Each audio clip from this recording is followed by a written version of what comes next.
going to show you now how to bridle this horse, and I'm going to show you how we do it here and how we found is most appropriate for what we do. Now, we're not show horse people, and we're not trying to create some fashion statement here. What we do here at Windy Hill Farm is we approach horsemanship in a workmanlike fashion, and we use our horses, and so we're on and off our horses all day long, and we're tying our horses all day long, and sometimes we'll ride an hour or two and we'll tie them an hour or two. So what we don't want to do is we don't want to be taking the bridle on and off all day long, and we don't want ever to tie our horse with his reins. We want to be able to secure him in a way where he's not going to get away, but you don't want to ever tie your horse with his reins, with a bit in his mouth. Against the rules, you don't want to do that. And I tell you, we don't want to lead him with the reins either. We prefer to lead our horse with his halter. When you ride him and signal him in the mouth with your hands and reins, that means something. Well, then you get on the ground and you start leading him by his reins, that means something different. And what I've discovered, if you eliminate confusion, then you can really get somewhere with a horse. So I'm going to take my horseman's rope. I'm going to go ahead and bridle my horse, but first I want to show you my mouthpiece, my bit, and my bridle.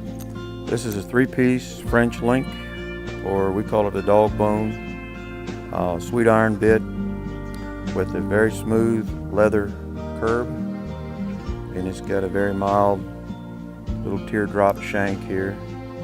And this is a primary bit that we use here. It's a very soft, very mild bit, very forgiving. It relieves tongue pressure for the horse, and they find it very comfortable to use. And if anybody ever needs these bits, I have them custom made where you can order them from me. They're very good. All right, so now I'm going to put my reins over my left arm. I'm not going to ever let my reins on the ground. And I'm going to come like this. I'm going to come over here, put my hand between his ears. Now, if he picks his head up and if he shows resistance here, then I got to back up and I have to prepare him for that. So I just don't want to come and ram a bit in his mouth if he doesn't want it. Okay, he's got to accept this bit gladly. Now, this is a horse I've never bridled before, so we're going to see here if our men here have done their homework. Okay? But I put my hand over here and I give him a little downward pressure and he drops his head. See? And I give release there. Now I should be able to bridle this horse off my knees. And he should drop his head low enough for me to bridle off my knees. I come like this. I take the bit in my left hand.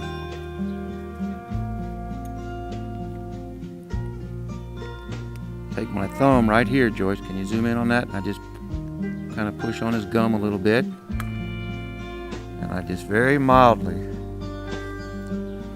pull that up. And you see how gladly he took that bit? That's what we want. I'm going to take his off ear forward. Ear toward me, forward. I'm going to organize his hair, his forelock, his mane. And I'm going to hook up my throat latch. And I want my throat latch to where I can just kind of fit 3-4 fingers underneath there where it's just hanging loose. In the curb strap here, I want to be able to get 2 fingers. Just like that. I want to get 2 fingers underneath there. Okay. I'm going to adjust the height of this bit in the corner of his mouth where it just lays right in the corner of his mouth. I don't want any wrinkles there. I want it just to lay in the corner.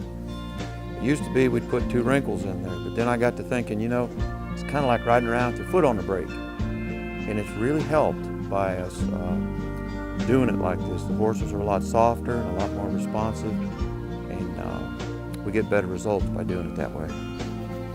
All right, so now these are split reins that are about 7.5 to 8 feet long. We oil our reins with olive oil, and they're very supple and they're very soft. And We take our reins very seriously around here. They're reins that are cut out of the same hide. So they're the same dimension, they're the same thickness, same texture, and they're a little thicker on the end, so you got a little weight there. We're going to ride this horse with our reins crossed over,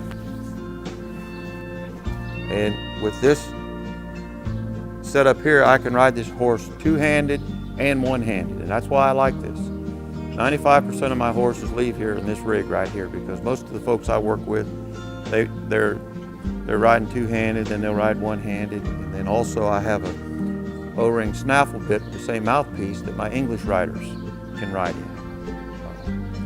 It's really not proper to ride a horse one-handed in a snaffle bit. You need to have a curb bit when you ride with one hand.